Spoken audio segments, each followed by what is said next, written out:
What is up, YouTube? Today I'm going to show you guys like my first impressions of my Vortex Supercharged 2-valve, and right now I am just cruising it around, and I'm going to get out of the car, park it, and talk about it a little bit. Alright, now that I actually have a chance to park the car and talk about it, these are going to be my first impressions of owning a Vortex Supercharged 2-valve. These cars, they don't take boost very well, and this does still have the stock bottom end, so it's sitting about 420 horsepower to the wheels. That's around 500 crank. Now with these cars, you want to find them with fairly low mileage, and you want to know when the car was actually built, which this one was built in 2019.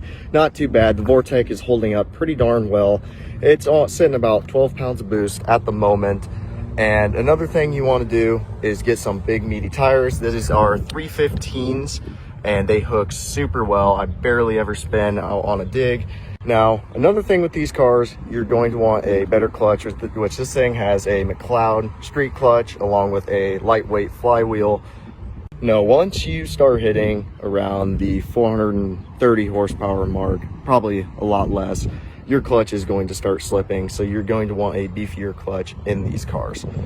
Now, I don't know if I've showed you guys under the hood of this car, but it does have the Vortex V1 with the power cooler. Now, those power coolers, a lot of people say they're junk, don't use them, but with these, you really want to use those because these superchargers get super hot, and that extra coolness helps a lot with these cars. I'm also looking at the seats.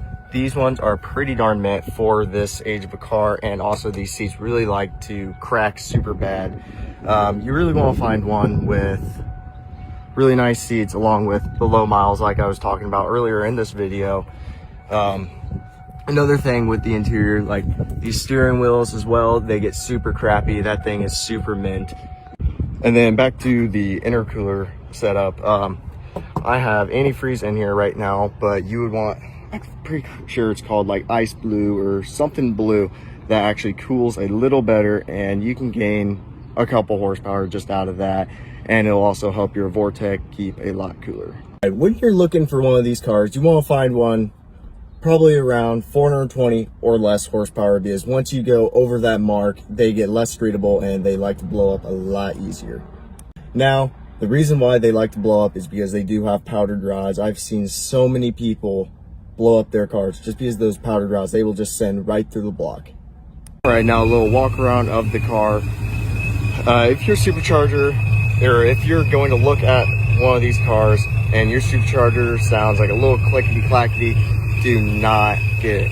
This is really what you want yours to sound like, and it just sounds amazing. And then also the exhaust note. This is long tube headers into an X pipe and MagnaFlow exhaust. Sounds super good, not super loud, but just that perfect exhaust note. Alright guys, I am actually home now. I totally forgot to film an outro to this video, but my overall first impressions of that car, it's awesome.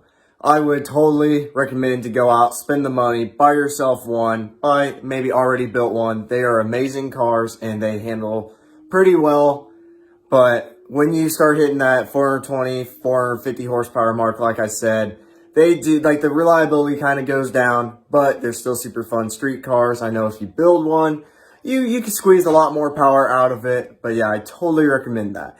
And please like, subscribe, comment, whatever you guys like to do. See you later in the next one.